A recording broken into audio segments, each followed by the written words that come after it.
In this video, I'm reviewing the Sigma 150-600 contemporary lens from the viewpoint of a hybrid nature photographer. I need a good value, sturdy, versatile lens for traveling light and photographing everything from African elephants to tiny cisticolas. I need the lens to work well on both DSLRs and mirrorless cameras, and to test it, I took it on an 1,800-kilometer journey across the dusty roads of southern Africa.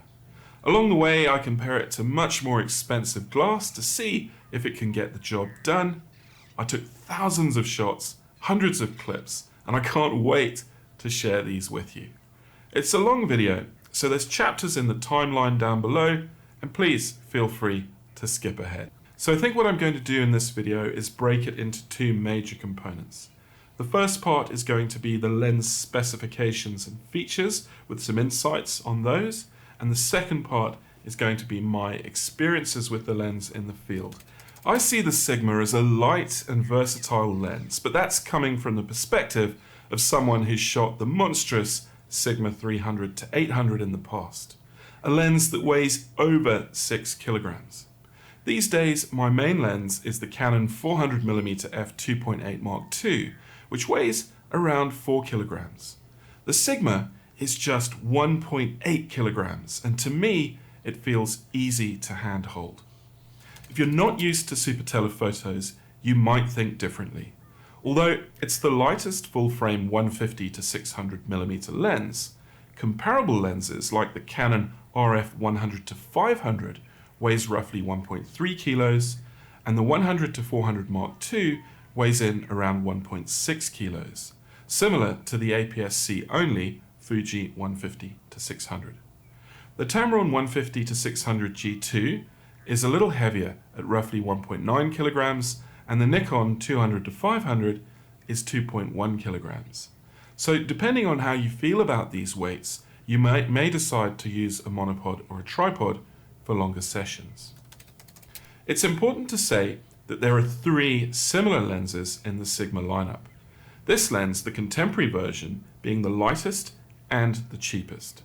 Sigma also offer a 150 to 600 Sport and a 60 to 600mm Super Zoom, which are both a lot heavier and a lot more expensive. This lens, the contemporary version, offers a similar optical performance to the Sport version, with some reviewers putting it on par, some a little worse, and some even say it's better. The lens is pleasant to hold with a rubberized texture. It has a metal rear section, although the rest of it is plastic. There's a sealing gasket on the mount, but the lens is not weather sealed, and the extending barrel does put it at risk of ingesting moisture and dirt. Most of the time, photographers use super teles nearly wide open. As a result, dust, if it's present in the lens, is rarely seen in shots.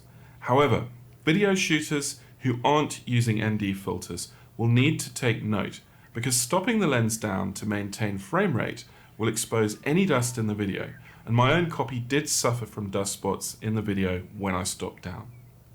Of course, the extending barrel design does mean that the lens becomes unbalanced when using a gimbal, unlike internal zooms like the Sony 200 to 600 and Fuji 150 to 600. Unfortunately, the lens foot does not have an integrated Arca plate, unlike the more expensive Tamron G2, so we need to use additional plates on the Sigma. The lens can be rotated and the lens mount can be removed. Both the zoom and focus rings have a rubber grip that allow for accurate control for photography. The throw of the zoom is quite long and a little bit sticky, and while the focus ring allows manual focus override, a rather crucial feature, it's also narrow, somewhat hard to turn, and awkward to use for manual focus in video. The zoom can also be pushed and pulled by photographers who prefer that method, as well as being fixed in various positions. However, it can only be fully locked at 150mm. The filter thread is a rather large 95mm, and it's unlikely that anyone will use an ND or a polarizer of that diameter on this lens. However, the EF mount option will allow the use of a drop-in filter adapter behind the lens, which is one of the features that still attracts me to use EF lenses adapted to mirrorless cameras. Of course, it should still be possible to use a matte box in front of the lens if you need to for video. The Sigma comes in various mounts: the native Sigma mount, the EF mount for Canon, the F mount for Nikon, and with the use of the MC11 adapter sold by Sigma, it can be adapted to Sony E mount. There are no native versions for Canon RF or Nikon Z mirrorless cameras, although it can be adapted to RF and Z mount, and in my experience, it works very well on both the Canon R6 and R5. I'd also note that the sports version of the lens has recently been released in E mount and L mount. The lens is not a huge amount longer than the Canon 100-400 Mark II, and when packed up is 26 centimeters, 10 inches long, and it should fit comfortably in larger camera bags. The focal length, obviously from the name, is 150mm to 600mm on a full frame camera, and equivalent to roughly 225 to 900mm on APS-C. It's an extremely long focal range, and it's easy to see why it's so attractive to wildlife, surf, and aerial photographers who are often reach limited. However, in the African context, the wider end can be a little bit of an issue. African wildlife can be very confiding and will frequently happily lay right next to a vehicle. It can sometimes be quite difficult to frame larger animals, and this can be a weakness of lenses in this category. The Sigma 60-600 would be a better choice in this regard. It's important to distinguish the role of the 150-600. Just a few years ago, they didn't exist because most affordable cameras suitable for wildlife were APS-C. 100-400 on an APS-C is equivalent to 150-600 on full frame. As full frame became more prevalent, a market appeared for the 150-600. It's generally a slower lens to keep it inexpensive and to save weight, but also because full frame cameras mostly have an advantage in low light and more versatile AF systems. And this is where the first disappointments often occur, because many bolt them onto APS-C cameras and suffer the consequences.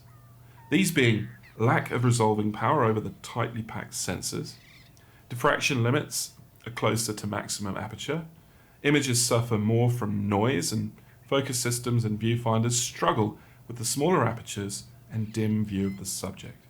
But you do gain some reach, and newer mirrorless camera bodies are far more effective at focusing narrow aperture lenses, and noise is much less of a problem than it was in the past. Historically, I say historically, but it was just a few years ago, the 150-600 also featured an advantage over 100-400 lenses with attached teleconverters. A 1.4 times converted f5.6 lens has an aperture of f8. On Canon DSLRs particularly, f8 was a problem. Only top-end cameras could focus at f8, and a lot of the time with only a single center focus point. The 150-600 with an aperture of f6.3 didn't have any difficulty using all the focus points.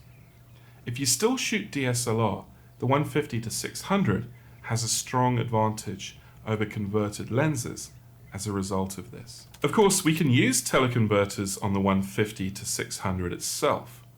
I only have the Canon version of these, which work fine, especially so with recent mirrorless bodies, which are both faster and more accurate when autofocusing than DSLR. Although I really don't recommend them on this lens. Both the autofocus speed and the image quality suffer quite badly. The Sigma versions may be better, but as I said, I didn't have them and I wasn't able to test them. For video, teleconverters are potentially viable, mostly because optical quality is not as important. In fact, when we use a converter, it helps to disguise the clinical look of digital video, and at the same time gives the Sigma incredible reach. If, and this is a big if, you can keep the lens steady, you can achieve a zoom range of 300 to 1200 millimeters, which can offer some really interesting tight shots on distant animals. Unfortunately, the chances are you'd have to manual focus, and this will inevitably introduce significant shake in the footage. The Sigma lens has a variable aperture, f5 at the wide end and f6.3 at the long end. It's not going to give you much blurry background shot wide open at 150mm, although at 600mm it can definitely produce beautiful separated backgrounds. I generally shot the lens between f6.3 and f8, depending on the subject and the distance. My tests with Parfocal software indicated that f7.1 was the sharpest aperture on my copy of the lens, a really impressive result. Close focus is 2.8 meters, which is nothing really to write home about, especially compared to the exceptional Canon 100-400 Mark II, which has a close focus distance of 98 centimeters. This means that photographing smaller animals, flowers and insects is best done at longer focal lengths and standing back a little, or by using extension tubes to minimize the close focus distance and increase the magnification. To be fair, this has always been common practice on super teles. The Sigma lens lineup is also quite interesting in that many of them can take advantage of the Sigma dock to fine-tune autofocus speed, set focus limits, tune stabilization, and to compensate for front and back focusing on DSLRs and update firmware. I didn't have access to a dock on this trip, but my lens was set up really well out of the box and worked perfectly on all my cameras, both mirrorless and DSLR.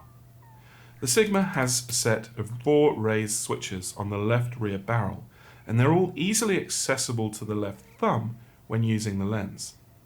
It has a 3-stage switch for autofocus, on, manual override, and off.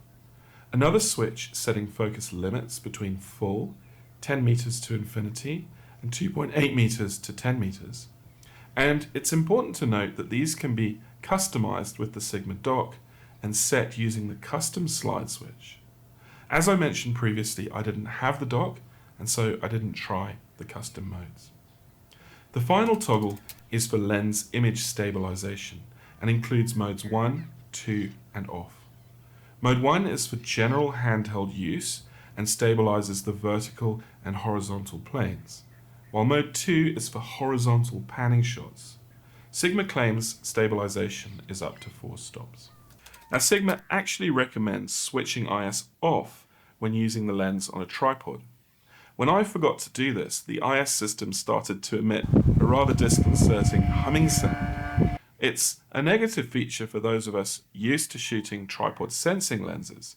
We're almost certainly going to forget both to switch the IS off and to turn it back on again.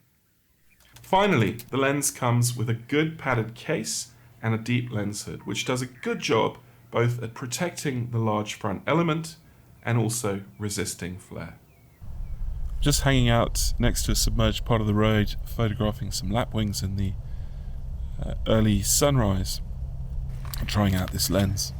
And for the most part, it's doing pretty well at capturing focus of these guys.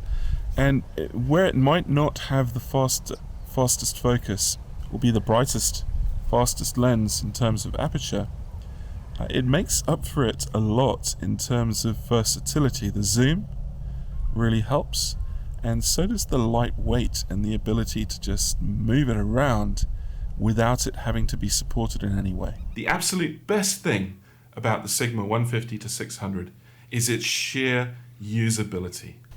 I can grab it one-handed, shove it out the window, and capture things that happen fast. You just can't do that with a 4kg lens or a shorter focal length. Having 600mm with lens image stabilization in a lightweight, accurately focusing package alongside excellent image quality is fantastic. And then you add the price. I've easily got shots with this lens that I've struggled to get in the past. Although, to be fair, part of the brilliance of the lens is realized through the cameras we have access to today.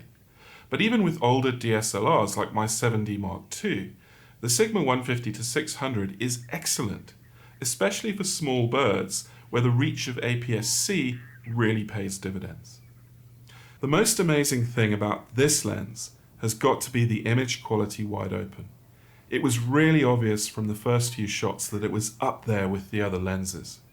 When you couple that with the extra 200mm over my normal setup and the incredible ease of handling this focal length, the mix was enthralling.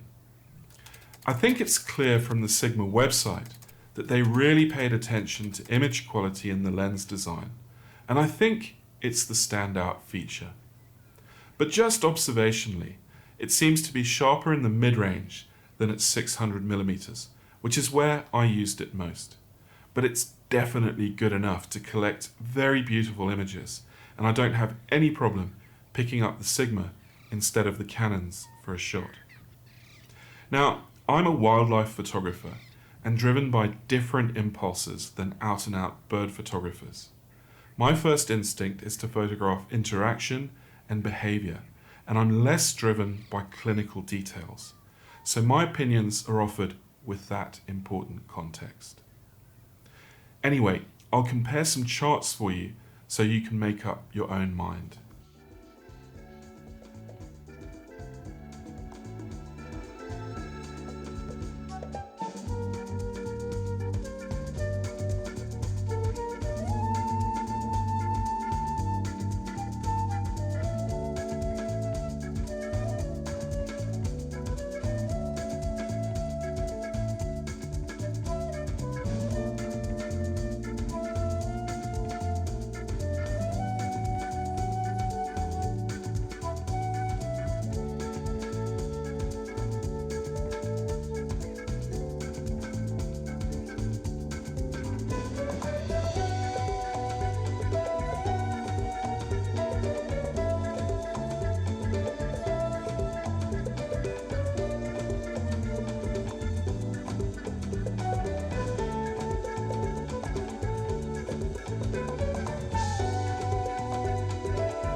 It's clear when looking at the charts that there is a big difference between the mirrorless R5 and R6 and the DSLR 7D Mark II. The anti-aliasing filter is clearly at work on the DSLR. We need to add a good deal of sharpening to make them comparable. I was very surprised by the charts, and my own view is that the lenses are as near to each other as makes no real difference, especially if you need the 600mm focal length and have to crop the other two. But it doesn't matter how good the image quality is if we can't focus the lens. I want to interject here that a number of people have reported that the Sigma 150 to 600 exhibits a pulsing behavior in continuous autofocus mode on Canon mirrorless bodies. If you want to find out more, head over to Dwayne Payton's 2 videos, I've linked them down below, which show the issue and also suggest a solution. I can state for the record that my copy of the lens didn't pulse at all on any of the 3 bodies I used, the Canon 7D Mark II, R6 and R5. Some of you know about the Canon Mirrorless freezing issue. I first noticed it when the R5 came out, although it also happened now and then with my 5D Mark III. The freezing issue is still a problem, and I've had various Canon lenses freeze on both my 2 R5s and my R6. Incidentally, it's a very frustrating problem with these cameras, as it happens mostly when you're using continuous autofocus for longer periods, and invariably these are the most important and the most exciting shots. It often leads to losing shots of takeoffs or action because you can only get the camera going again by removing the battery. The Sigma didn't freeze once in my testing, and that's compared to the R6 freezing 3 times in the same session with the Canon 100 to 400 Mark II attached. I mention this because there's clearly some kind of lens IS focus communication issue at play in the Canon bodies, and it's possible that the pulsing of the Sigma is a symptom of that. I'm not really sure. Okay, with all of that said, What about autofocus performance? I've recorded some tests to show you how quickly the various combinations find focus on a target, and I'll play through these now.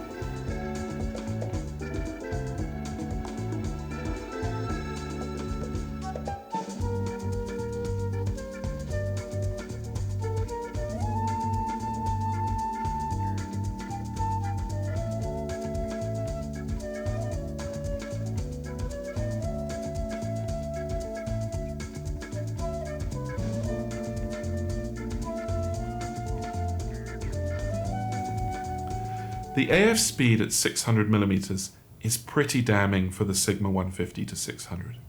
But once you take the lens into the field, it's not as noticeable as one would think. A lot of the time, you'll be focusing at wider focal lengths, and then it's quick and responsive. A lot of the comparability between the lenses also falls away beyond 400mm, because 600mm is a rarefied atmosphere for autofocus.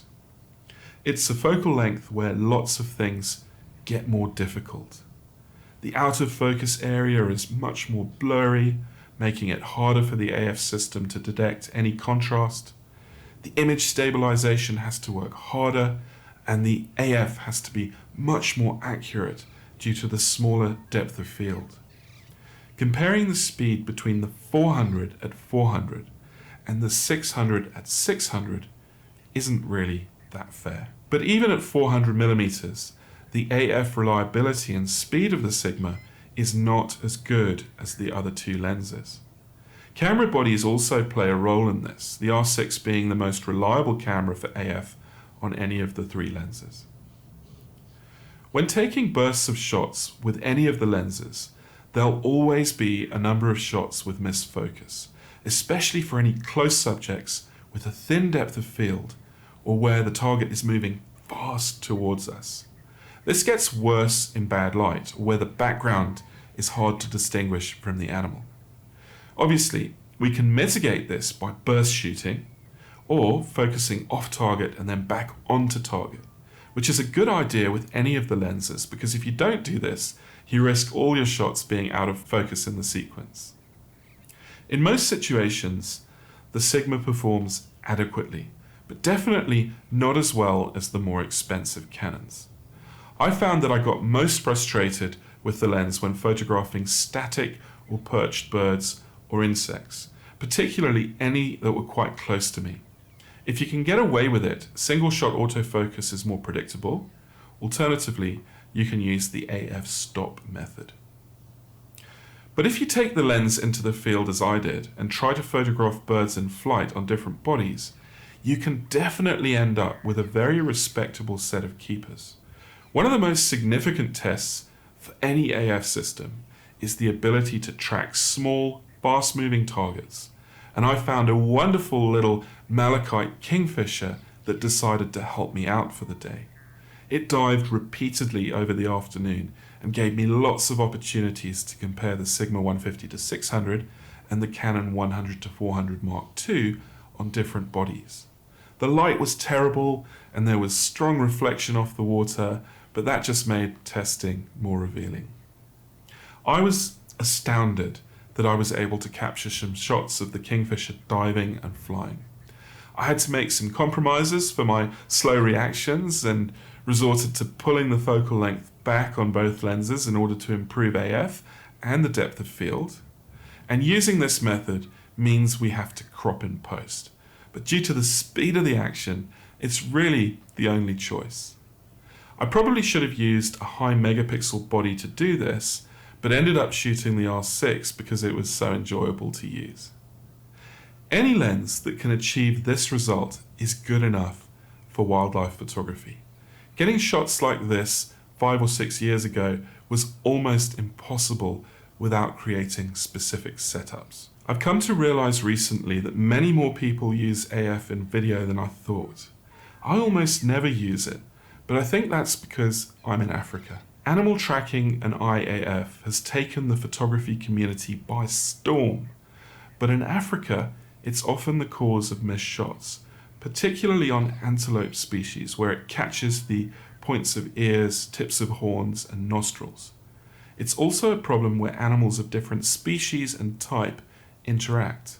For example, an oxpecker or egret sitting on a buffalo. The buffalo will largely be ignored by the AF in favor of the bird. This is true for video too, and it's just a bit too unpredictable, especially with interfering undergrowth and trees.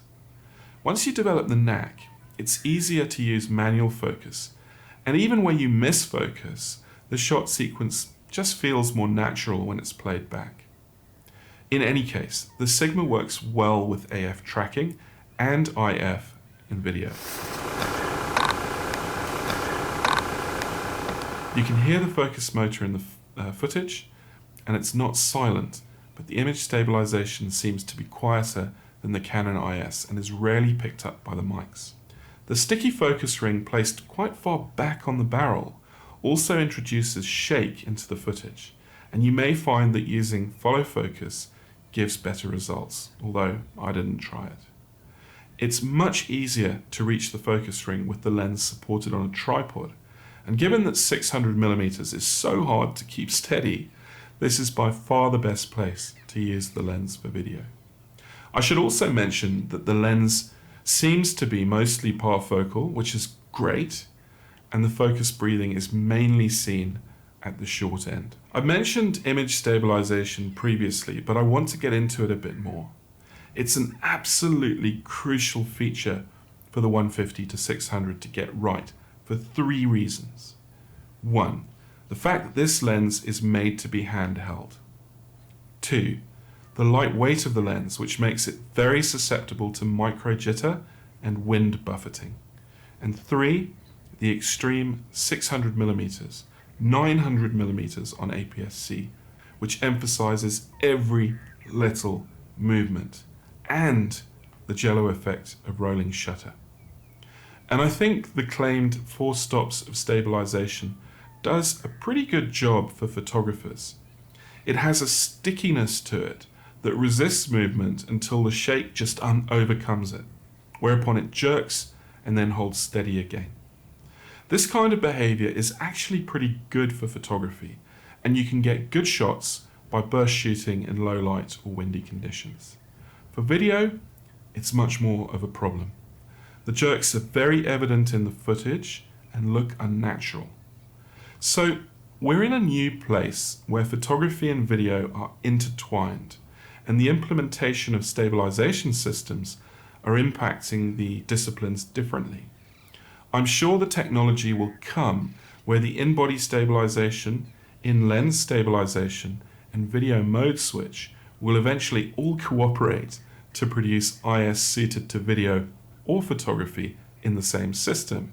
But with the Sigma, I definitely feel that it's much more confident and useful for photography than for video right now. And there are numerous reviewers getting decent results burst shooting in low light with low shutter speeds. Unfortunately, I'm not a photographer that often uses low shutter speeds, preferring to crank the ISO, and I didn't actually test the stabilization performance. I think I'd rarely find myself shooting at less than 1/250th of a second unless it was for panning shots, because at shutter speeds lower than this, you can see the blurred leg and head movements of larger mammals, and stabilization won't really make any difference. I have to say here that the Sigma dock can customize the optical stabilization system. Chris Frost, in his video, got much better results from his lens when setting the stabilization to moderate and autofocus to slow using the dock. I have no idea what the settings were on my lens, but I felt it was a reasonable performer, if not a brilliant one. I'm much more interested in IS from a video perspective, and in video, the lens definitely works better when supported. One of the most important features needed for fast action photography is frames per second. The Canon R5 and R6 are capable of 12 frames per second with mechanical shutter. In order to achieve this with the Sigma lens, we need to switch off the Wi-Fi in the camera menu. I don't know why this is, maybe it's a power delivery thing, but once turned off, the Sigma can shoot 12 frames per second without any problems. I was really blown away by the performance of the lens, and it wasn't just because of the price. The best thing about it is the versatility. It just gets shots that my other lenses can't. I've spent years of my younger life shooting with equipment that couldn't hope to come close to this lens and camera combination. 36 shots on film, manual focus lenses with short focal lengths, then heavy, expensive lenses with no stabilization and suspect image quality, all to get better shots. None of it was ever cheap, and it was always frustrating. We're living in wonderful times, and lenses like the Sigma 150 to 600 have liberated us. Thousands of photographers can stop dreaming about photographing wildlife and now actually do it successfully. People read the comments on videos like this, and I know a lot of you will understand this lens far better than I ever could. Let's hear your thoughts down below. I'll be fascinated, and I'm sure others will too. If you'd like to see more videos like this, please let me know, subscribe and leave a thumbs up, and I'll try to make more. And I'll see you out there.